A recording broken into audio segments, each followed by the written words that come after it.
des chefferies traditionnelles des pays amis ici présents. Distingués invités, mesdames et messieurs, j'ai l'insigne honneur de prendre la parole devant vous ce matin au nom du Conseil supérieur des UNITICHA, dont je suis président, pour vous apporter leur salut fraternel et pour exprimer le remerciement à l'honorable Abdul Majid Mohamed Ahmed Din Nasser, chef de la tribu Kalemsar et alliés. Distingués invités, mesdames et messieurs,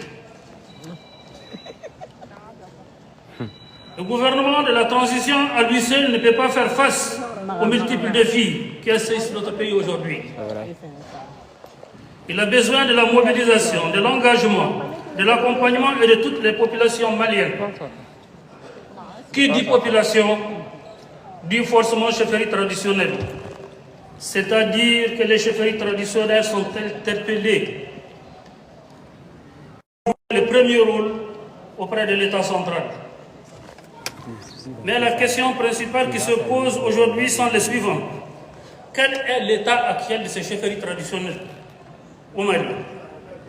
Sont-elles en mesure de jouer pleinement leur rôle essentiel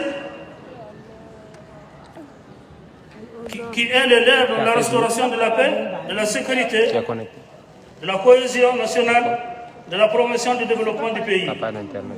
Que faut-il faire pour redonner aux chefferies traditionnelles leurs lettres modestes dans notre pays sans retomber forcément dans les abus et les erreurs du passé? Le présent forum doit permettre d'ébaucher les réponses à ces questions en s'inspirant des expériences et des acquis des chefferies traditionnelles des pays frères amis. Le forum doit aussi identifier les voies et moyens permettant de réhabiliter les chefferies traditionnelles dont l'autorité est aujourd'hui laminée par plusieurs facteurs, dont notamment la démocratisation à l'occidental qui n'a pas adopté à notre valeur culturelle et société. Il convient de rappeler que les chefferies traditionnelles ont existé avant les États modernes et elles ont toujours su trouver des voies et moyens de la paix, de la sécurité, de la stabilité, du développement de leur terroir en s'appuyant sur notre histoire et nos valeurs culturelles. Les rébellions récurrentes constatées parfois par l'ordre ancien sont trouvées le modèle idéal à lui substituer. Le dénouement, voire la précarité dans lesquelles se sont retrouvés certains représentants des chefferies traditionnelles, entraînant forcément l'affaiblissement et la perte de leurs autorités magistrales. La posture des États modernes, qui n'ont pas beaucoup d'efforts pour soutenir les chefferies traditionnelles, bien que celles-ci soient indispensablement, et de piller et de forcer la stabilité du pays de tout État. Un défi sans soubassement et sans pilier solide demeure toujours fragile face aux intempéries. Distingués invités, mesdames et messieurs, le triptyque paix, sécurité et développement, indissociable et reste raison d'être de tout leader, qu'il soit étatique ou non. Les chefferies traditionnelles, au contact permanent avec les communautés et les populations, peuvent et doivent jouer un rôle central dans la stabilisation du pays, la paix, la sécurité, le développement, la cohésion nationale, de vivre ensemble harmonieux, mais à condition de les réhabiliter et les révaloir par un train de mesures de l'État central.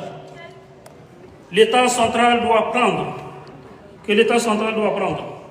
Il convient de rappeler les dernières mesures que le gouvernement de la transition, consistant à permettre à tous les chefs de village, fractions et quartiers des insignes et des drapeaux nationaux.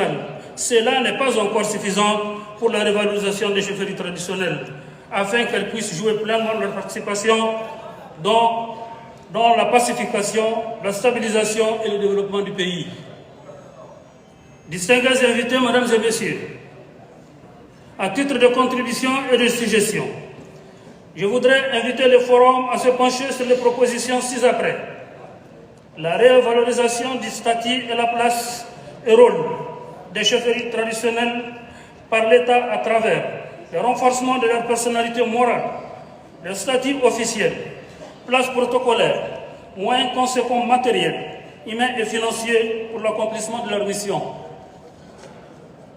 La création et l'institutionnalisation de l'État d'un cadre permanent d'organisation et de concertation d'actions de chefferies traditionnelles. On pourrait s'inspirer sur des expériences et des acquis de certains pays voisins, le Niger, le Ghana, la Côte d'Ivoire, le Burkina Faso. La purge et le règlement définitif de toutes les situations de conflit, de contestation et de contentieux qui affaiblissent les chefferies traditionnelles et entament sérieusement leurs autorités et partant leur capacité à jouer pleinement leur rôle au sein de leur communauté et vis-à-vis de l'État central.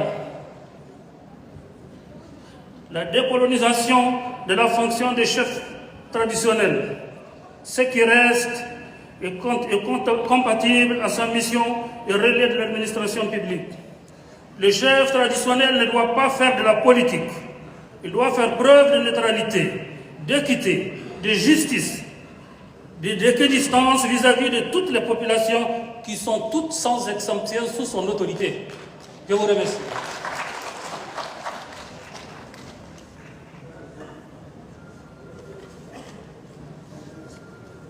Merci beaucoup. Merci beaucoup. Je partage ton avis, hein.